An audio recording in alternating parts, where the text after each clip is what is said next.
Hello, Thomas Online Works here, and today I am going to be talking about how to apply the hemp lime plaster that we mixed in the other video. So just a few things on theory. This is an 1850s house, it's a solid stone construction, so it's going to benefit from a plaster that is capillary active. The hemp is in it to bind it together and insulate it. So let's have a look at the stuff we're going to need. We're going to need a gauging trowel for putting the muck on the hole. We're going to need a hole. And we're going to need a plastering trowel. I have stopped for lunch, by the way, that's why these are messy. I haven't left them overnight. So, that's about it. Apart from, which should be the hallmark of any decent tradesperson,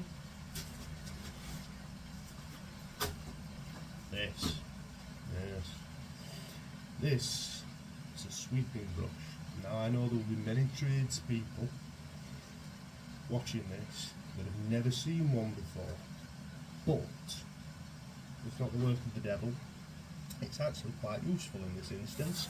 That's what I'm going to do, is just give this substrate here, this little shelf I've been using to make the videos, a good clean down. Right, so now I have been soaking this little section of wall prior to plastering for a couple of hours while I've been pottering about doing these corners and things.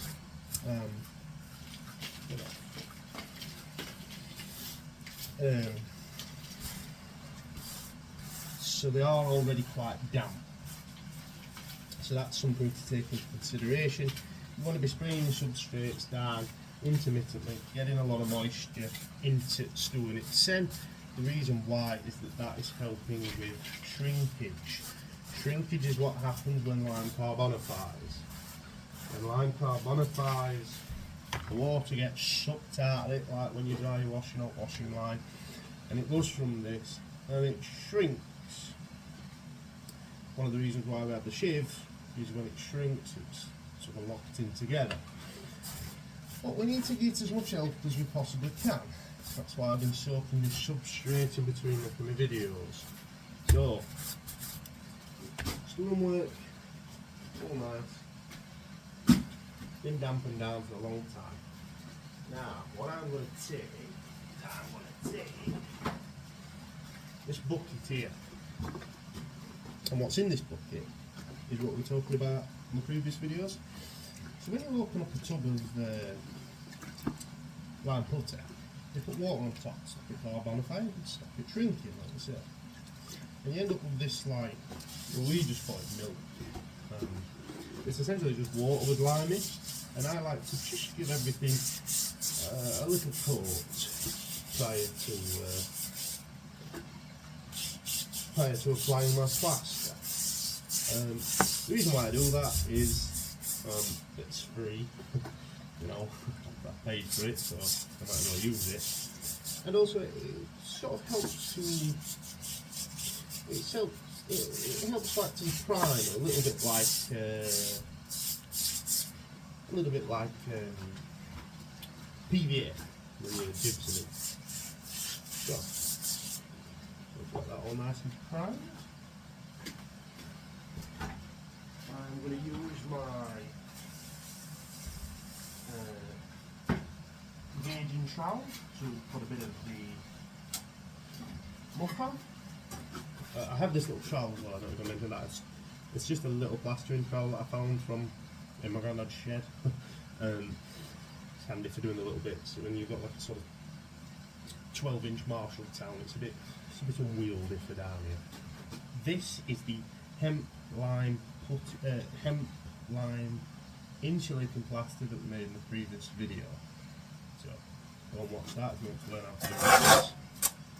So I'm just going to work it about a bit. Make it nice. There we go, nice and pliable. And then, I mean, this is probably not the best place to show you. I should have shown you that because I've got more troweling in, I guess. But this is easier to film. So I'm just going to chuck it on here like so. window there. There we go. Now, when you are applying on a vertical substrate, I was told, I think this kind of rings true, the first time that you press the plaster into your substrate, you want to press it on like a child. Then when it's sort of hanging on, like here, so I press it in first, like a child, very gently. Then I apply a little bit more pressure, like a woman. And then on the final pass, I give it some push, like a man. Like a child. Like a woman. Like a man. That's also how to pack pipe tobacco.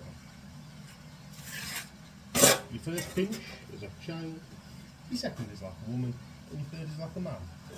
And that's how you get the most substantial burn from pipe tobacco, which I'm sure is extremely useful knowledge for people nowadays. So,